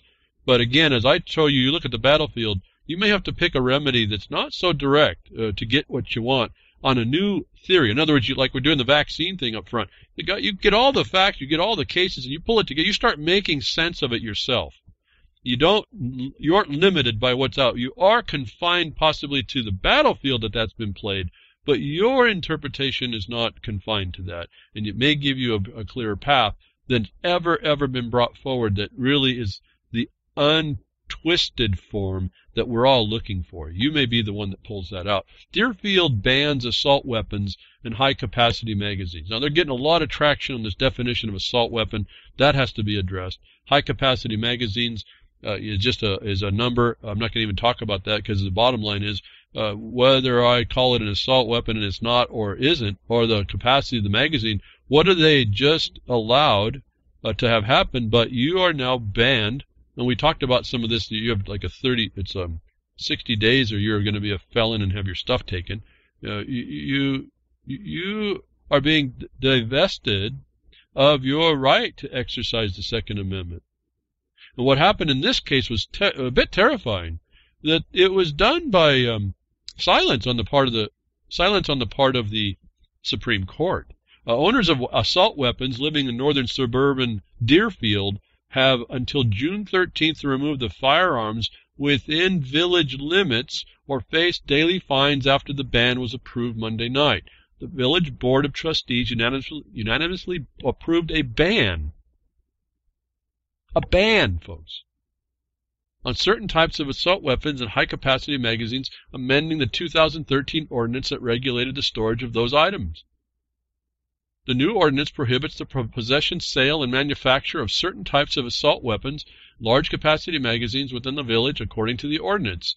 Once change from the law as it was originally discussed exempts retired police officers from the ban according to the village manager, Kent Street.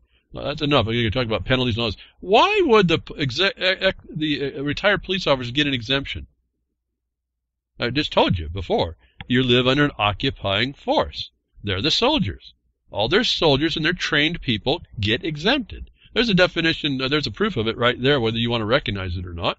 And so we're in a serious thing that they're now banning the weapon they're not supposed to infringe. And here's where the problem is. This went there was a place called Highland as well, or Parkland. No, Highland, I think it was. This issue's already been decided a couple years ago, and when that case went to the Supreme Court, they failed to hear an appeal. Now, the problem with the force and effect of that was that it bans the weapons, even though, as you heard in the first case, they didn't decide anything at the Supreme Court. And they'll tell you that. They didn't really decide to allow the ban. They just didn't hear the cause.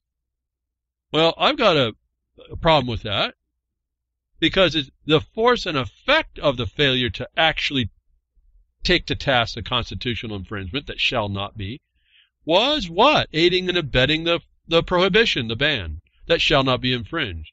And so to me, that's by not taking that very important foundational constitutional issue, the justices that didn't take that case, and a couple of them wanted to, actually were derelict in their office. And so a question popped up in my mind about a challenge to that may have to come independent of a gun issue, would be the question to answer. Actually, in my mind, a quo warranto. Where is your authority, first of all, to infringe on that which shall not be infringed, but more importantly, to not actually take up a question where the failure to answer works, the force and effect of the failure to answer is an infringement? Where's your warrant in law under the Constitution, your duty to protect the lack of the sanctity of the lack of infringement? Where is your authority in law to stand down, essentially? Is, I think, one of these more unique ways to approach this. When I think about this is what comes to my mind. That I think those of you that are truly interested, this is a serious attack, this case, these set of cases. And what the court's doing, the Bar Association members are doing, is to take a step back on what they should be standing up to protect. My question was, and I think this could be reduced into a quo warranto, where's your authority to do that, to stand down where you have the duty to assert the law is not infringed, the failure, the prohibition against infringement? When they use the word ban, that on its face is a prohibition. At least, like we see that in mining, they at least have to give a regulated use. And they're now getting so bold as to openly ban it, and the Supreme Court says, okay, we're not going to even hear that. And the force of effect of which isn't a determination that it is an infringement, but it has the effect as to institute the ban, which you see working out. Town passes constitution, U.S. citizens given 60 days to turn in guns and become criminals. Now, on that title, I'm not going to get too technically specific in the general for this point, but this is now precipitating out upon those people the ban. Those of you that are there, I think you need to listen to the last few minutes of what I said. There's a couple more angles on that very same point, that you address this not as a Second Amendment, but affected on the warrant in law that the Supreme Court has the right to stand down where the standing down has the force and effect of infringing the Second Amendment. That is the lead. There's a couple more that come behind that.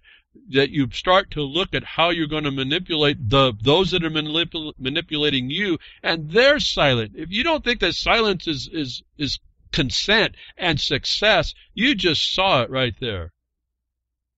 The ones having the duty to protect, to make sure this is a law and enforced, are the ones that stood down. Is a dereliction of office. And let me add something on that. Remember, these officials, these justices, are only valid in times of good behavior. If you can show the record that they weren't in good behavior at that point, they're not judges. Another avenue. Is it all going to work? I can't tell you, but I can tell you that there's a legitimate authority for what I'm telling you to do in the law. What its effect will be conditioned on the public awareness versus what the occupier thinks it can get away with. And I'm talking to you some pretty high-level integration of what I kind of do most of the time, and I'm only talking to you in this regard because on this broadcast this way, because I think you're looking at a very serious encroachment by silence of those that had the duty to settle this and not evade their duty. That's another evasion right there, you see. You can actually fight for those. If we had an army of these people, I can show you how to make a blizzard of problems for these people in paperwork. But it looks like you have to reset the Justice Department with your documentation. Because they're taking it away from you very stealthily. Supreme Court rejection of gun case considered a victory by Highland Park. This is the part of the ban. United States Supreme Court refusal Monday to take up the challenge of Highland Park's ban assault protects similar restrictions in Chicago and other parts of Illinois and sends a message that municipalities have the right to determine how to best protect their communities. What happened to your right to bear arms? And that shall not be a keep and bear. No, see, you're part of the village now. You're part of the common. You're part of the community. And the community protects itself against you. If you don't see how this works, I don't know what to say. It's really clear to me. This is a much more serious thing than I had thought before.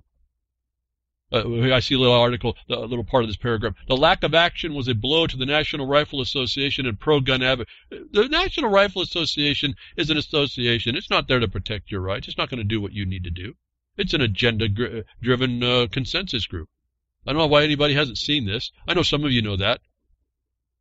But I'm talking about you getting in the warfare in the trenches and start taking on a more unique approach because the way it's been working has been working the way they want.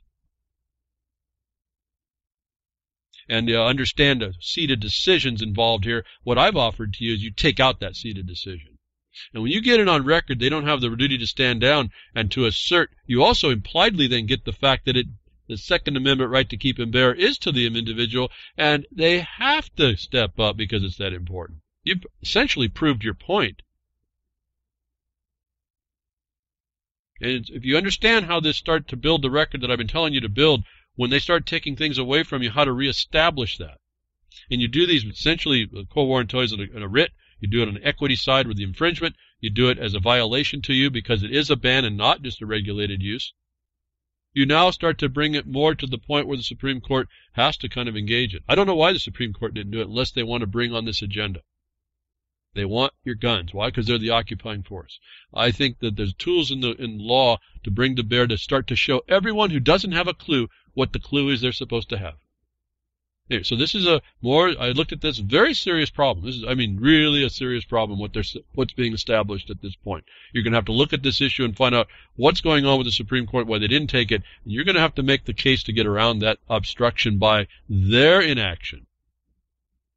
In a place that only takes 1% of the cases before it, which defines injustice to everybody. When you see that they overturn even one case in a circuit, that circuit's prone to error. That's not justice. And then you start to bring on, when you start showing these facts, you start showing that you can't trust the system. Now you've turned on the whole point that the judiciary was supposed to keep and install. They're now derelicting keeping your trust. That's another point. As I bring more of this on, it just keeps coming, folks. It's not so hard. So, getting on to so they're abdicating their liability to their oath to enforce the Constitution when they step back and allowed the ban. Now you use that as the cause to bring forward on a writ. How did you have the right to do that? Where was your warrant in law to allow the lack of addressing that to affect something that wasn't supposed to be infringed?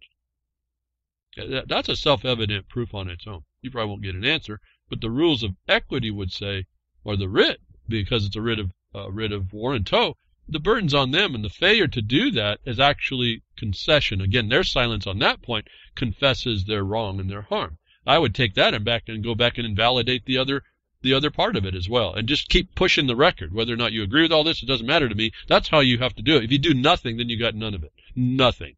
You don't even have you have nothing to think about. Just your opinion clacking on the keyboard, and that's it. Now you turn around and you start getting active. You start showing people how best to do this. I think people will start getting invigorated about, well, they finally see how to do it. You become that lightning rod, that example, just by that example. And you don't get all wild, and you don't get all nuts, and you don't get all opinionated. You go strictly from the black and white I keep telling you about, and there's no way to avoid that. There's no place for opinion. The opinion is how they take you out.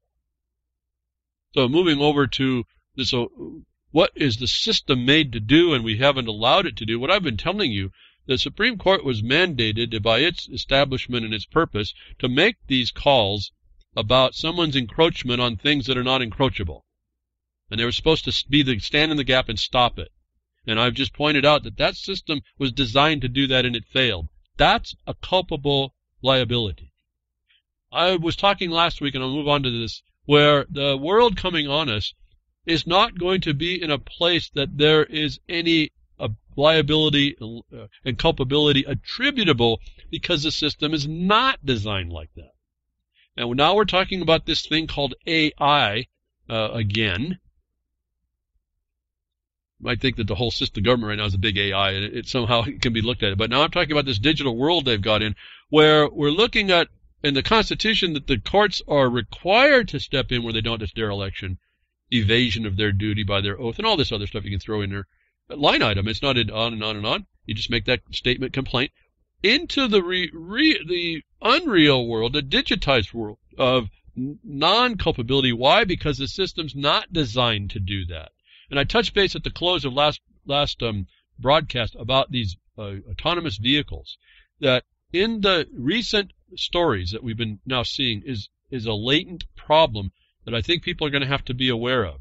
It's how the technocrats are moving this thing in. It's how they're going to be doing this without your ability to have a remedy against it. There was a car in Uber that hit someone at night walking across the road and killed her. In these stories, you start to find how the administrators, the bureaucrats, start to deal with these matters. And they come to the conclusion that when a machine is not designed to do something, it can't be held liable as a machine because it wasn't programmed to do that thing. So even if it kills you, it's not the cause. And I got three linkings. We go through the Arizona case. It goes back to the Tesla. There was a Tesla accident. It goes through the National Transportation Safety, how the regulators look at this. And it goes through, if you read those three or four here, it's four different reports, and look very carefully, you'll see how the bureaucrats are deciding how this is going to work in the future.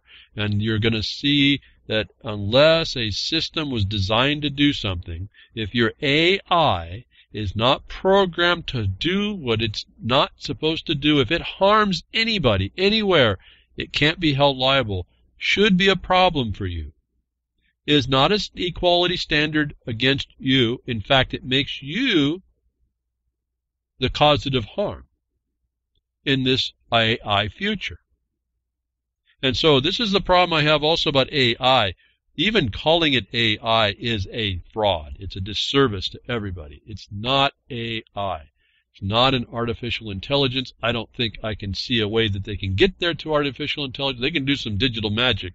In fact, I predicted a logical function in an AI construction that ends up coming out in a movie I'm going to send you a link to, that they say right there what the function is, and the logical function was what I predicted before I even got to that point in the movie.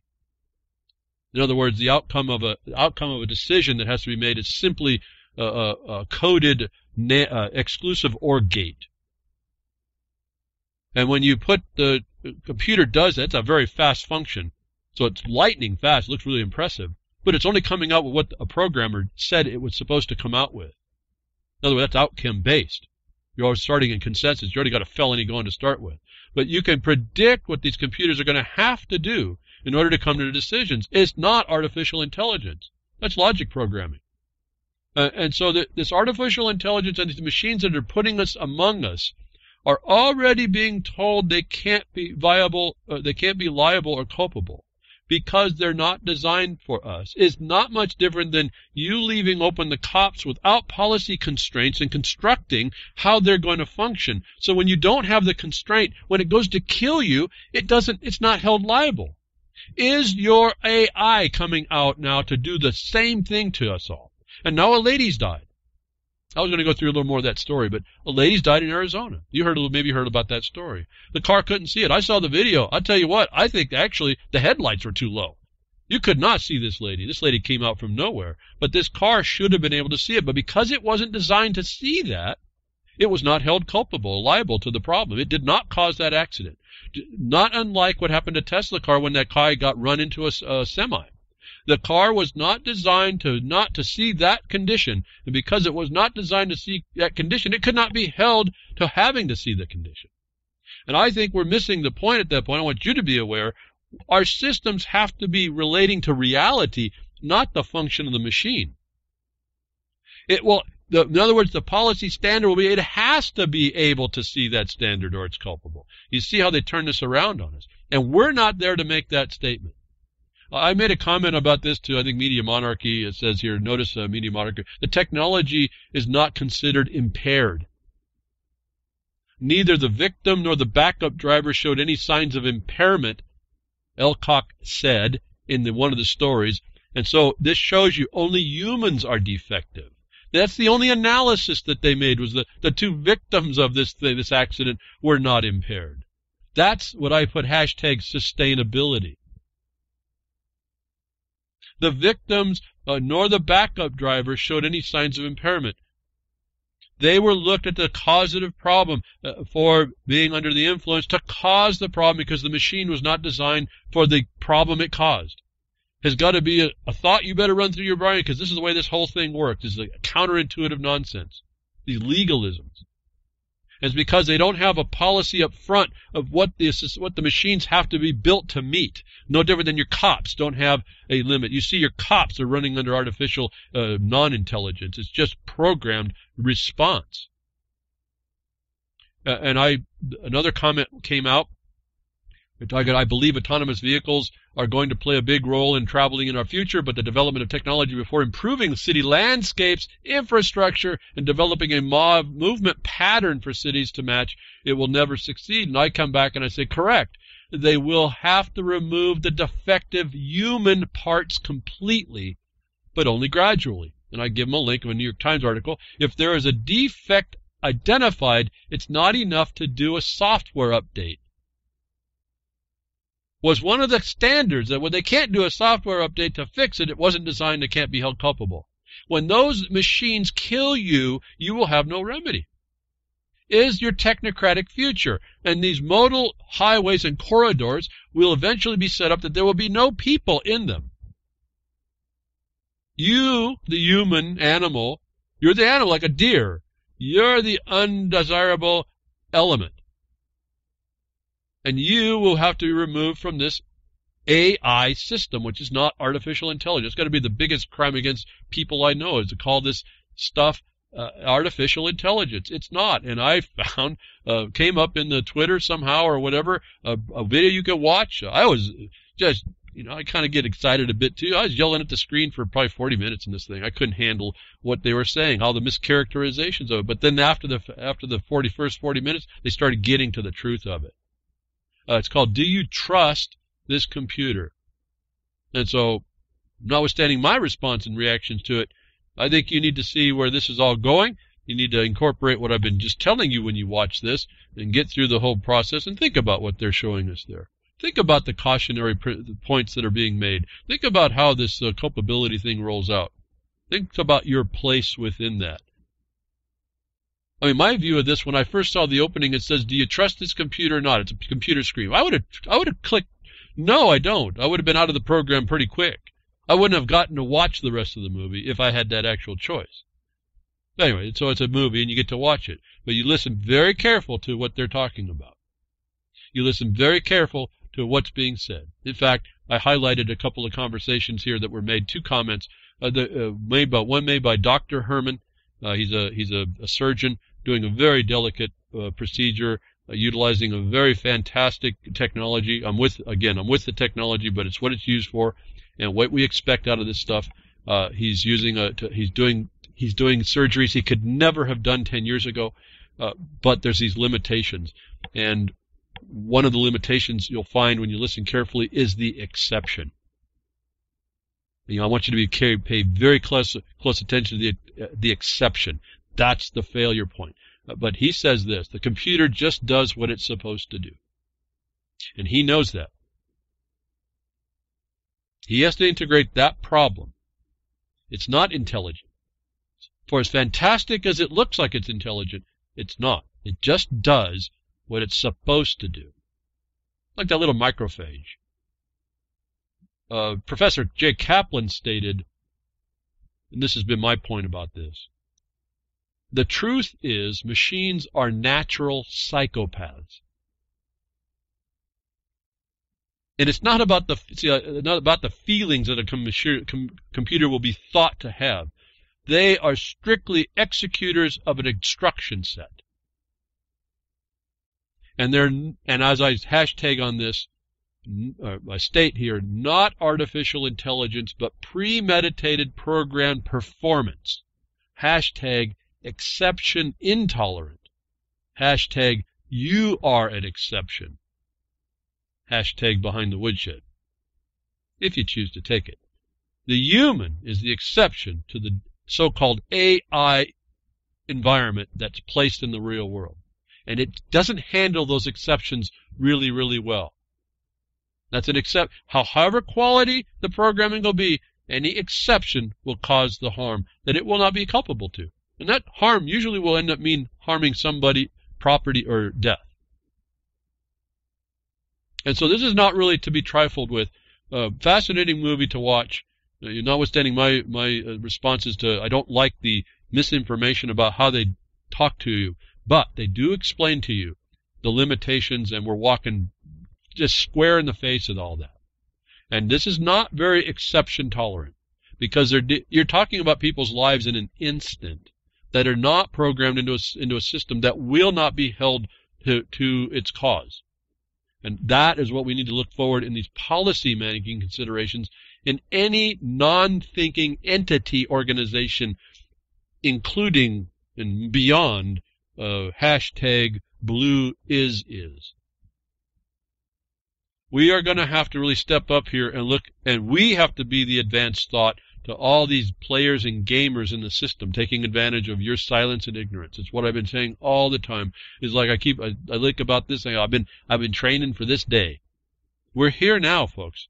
It's no time to dally. No time to misdefine. It's no time to misinterpret. It's no time to give away the things that other people will take advantage of. And I can go on and on and on with this technology that's coming. I have tabs and tabs and tabs. I don't even know how many. I'm like up to 300 tabs. Tabs and tabs and tabs of integrating. I'm talking about integration. Integrating this entire thing together for you. And it won't matter anyway at the end if you do nothing with it. I'm wasting my time. You're wasting your time. It's not going to be it's not a sit-back situation. Right now, the system is in place to allow machines to come and hurt you without remedy. One. And that machine happens to be also can look at as your government. And those within that machine government, that unfeeling psychopathic caucustocracy. Thank you for tuning in today. I hope something I said gives you an understanding, gets you involved, really teaches you how to, gives you the steps to start to dig in better and build the realities for us. Grimner, thank you for what you do at reallibertymedia.com. And Social Network, Freedom Network needs donations, folks. Minds and BitChute, thank you for all the support there, and YouTube, wherever we get it. Appreciate it. UCY.tv in particular, simulcasting this broadcast live on to recast it on Thursday and daily on the UCY network and its own website for YouTube. And I'll be here next week, tech diffs or nature willing.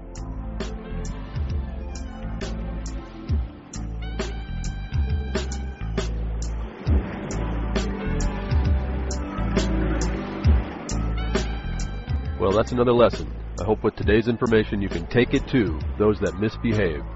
From behind the woodshed, leaving his mark on the beast, this is Hal Anthony. Till next time, journey with purpose.